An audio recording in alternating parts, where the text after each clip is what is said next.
Hello student, स्वागत है आप सभी का एक बार पुनः हमारे YouTube channel Rupam Arya education for you पर। बच्चों, इस वीडियो में हम लोग ट्रांसफॉर्मेशन के अंतर्गत interchange of exclamatory sentence and assertive sentence का अध्ययन करेंगे।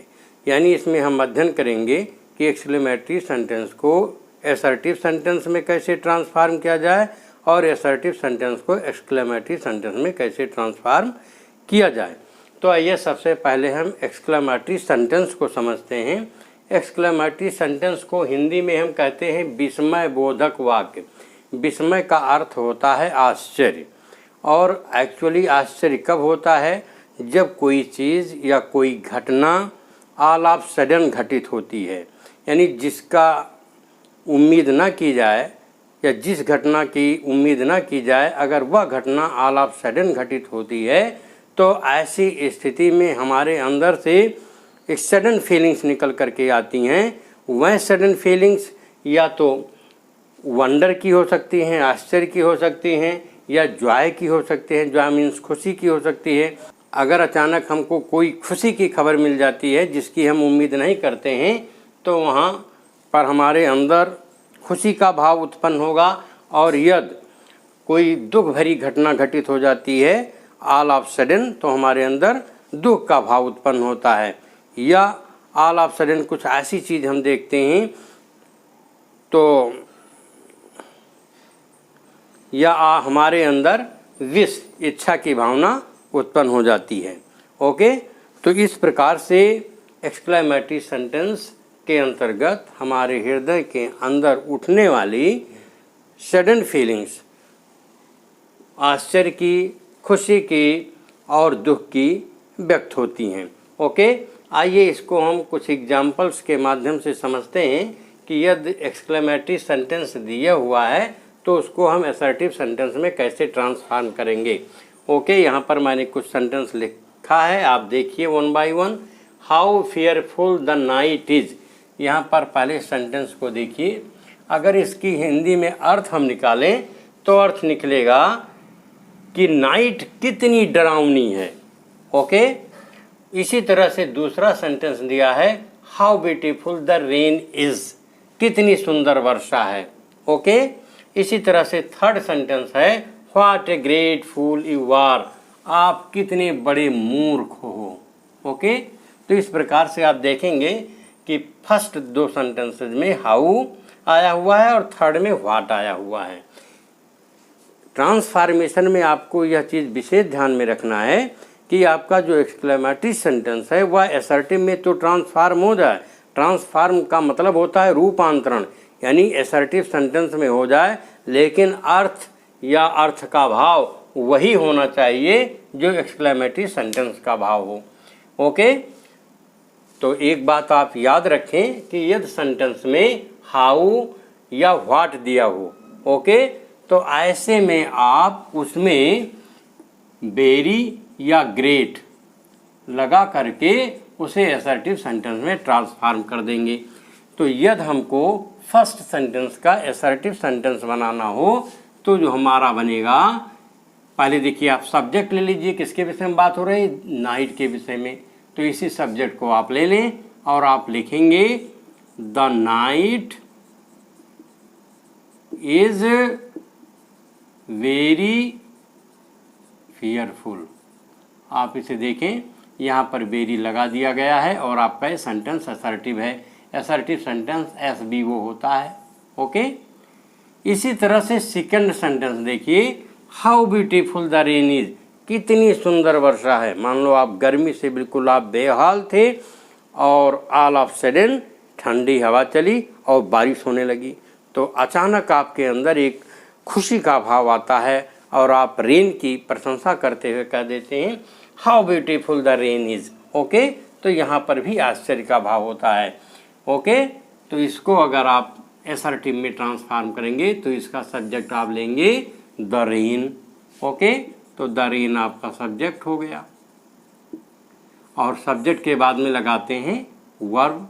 The rain is very beautiful. Okay, तो आप देखिए आपका यह सेंटेंस असर्टिव में बन गया और इसका अर्थ भी वही है जो एक्सक्लेमेटरी सेंटेंस का है। आइए थर्ड सेंटेंस को देखते हैं। What a great fool you are, यानी आप कितने बड़े मूर्ख हो। इसका मतलब या इसका सेंस ये निकलता है कि तुम बहुत बड़े मूर्ख हो। ओके, तो इसको ट्रांसफॉर्म करेंगे तो सब्जेक्ट ले लीजिए, यू आपका सब्जेक्ट है, यू आर ए ग्रेट फूल। क्योंकि इस सेंटेंस में ग्रेट पहले से ही दिया हुआ है तो आप वहाँ पर वेरी न लगा करके उसी ग्रेट को सेंटेंस में लगा देंगे। अब आते हैं नेक्स्ट जो कि फोर्थ सेंटेंस है, एलास। एलास की हिंदी होती है बच्चों अफसोस या खेद, यानी इससे दुख का भाव व्यक्त होता है। ओके, जब आप सेंटेंस में एलास लिखा पाएँ और आपको उसी एसर्टिव में ट्रांसफॉर्म करना हो तो आप एलास को लिखेंगे it is a matter of सारो। ओके, सारो आप लिख सकते हैं या सारो ना लिखें तो उसके स्थान पर आप ग्रीफ लिख सकते हैं, यानी सारो या ग्रीफ में से कोई भी आप लिख सकते हैं। इतना लिखने के बाद में आपको जो सेंटेंस दिया हुआ है उसी सेंटेंस को उसके आगे दैट लगा करके लिख दीजिए। Okay, it is a matter of sorrow और grief that he died so young. Okay, यहाँ पर चूंकि दो सेंटेंस हो गया है इसलिए यहाँ पर कंजक्शन दैट का प्रयोग करके वाक्यों को जोड़ेंगे, यानी तो आप एलास को बदलेंगे it is a matter of सारो में। ओके, और इसके बाद दैट कंजक्शन लगा करके जो आपको ये सेंटेंस दिया है उसको उसी में जोड़ देंगे। अब आइए नेक्स्ट देखते हैं, हुर्रा। हुर्रा आया है। हुर्रा कब होता है? जब आप खुश होते हैं, बहुत प्रसन्न होते हैं। जैसे मान लीजिए क्रिकेट मैच चल रहा है, आपकी टीम अचानक जीत जाती है जिसे आप उम्मीद नहीं करते थे, तब आप अचानक कहते हैं hurrah we have won the match. तो हुर्रा अगर आपका दिया हुआ है एक्सक्लेमेटरी सेंटेंस में तब आप उसे बदलेंगे, यानी आपका फिफ्थ सेंटेंस है, आप उसको लिखेंगे it is a matter of joy. Okay, लिखेंगे it is a matter of joy, या आप हैप्पीनेस भी लिख सकते हैं क्योंकि दोनों का मतलब खुशी होता है। तो हुर्रा से व्यक्त होता है जॉय, खुशी। ओके, अब आप इतना लिख देंगे। लिखने के बाद कंजक्शन दैट लगाइए और दैट लगाने के बाद में आप क्या करेंगे, जो आपका ये सेंटेंस दिया हुआ है इसी को आप उसमें जोड़ देंगे। We have won the match. Okay, तो इस प्रकार से ये आपका एक्सक्लेमेटरी से असर्टिव में ट्रांसफॉर्म हो गया। आइए नेक्स्ट सेंटेंस लेते हैं। देखिए इसमें दिया हुआ bravo you have done well. अगर कोई व्यक्ति या कोई खिलाड़ी अच्छा काम करता है तब आप उसे कहते हैं शाबाश आपने अच्छा किया। उसी का ये अंग्रेजी में लिखा हुआ है ब्रेवो। जहाँ ये लिखा हुआ होता है वहाँ पर बच्चों प्रेज यानी प्रशंसा का भाव व्यक्त होता है। ओके, तो आप ब्रेवो को बदल देंगे किसमें, it is a matter of praise, PRAISE। ठीक, फिर आप दैट कंजक्शन लगाइए। दैट आपको सेंटेंस दिया हुआ है उसी सेंटेंस को इसमें जोड़ दीजिए। दैट यू हैव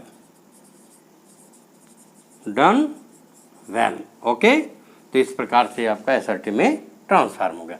आइए लास्ट सेंटेंस देखते हैं। Oh that I were a bird. Oh that मतलब होता है काश। ओ दैट का मतलब काश, काश ऐसा होता या काश मैं ऐसा होता। इससे आपकी विश यानी डिजायर, इच्छा व्यक्त होती है। ओके, ओ दैट का मतलब होता है काश और इससे व्यक्त होती है इच्छा जिसकी इंग्लिश होती है विश। ओके, तो ओ दैट को आप बदल दीजिए इसी में। क्या लिखेंगे आप? आइए, लास्ट सेंटेंस आपका है 7th का, आप लिखिए आई विश।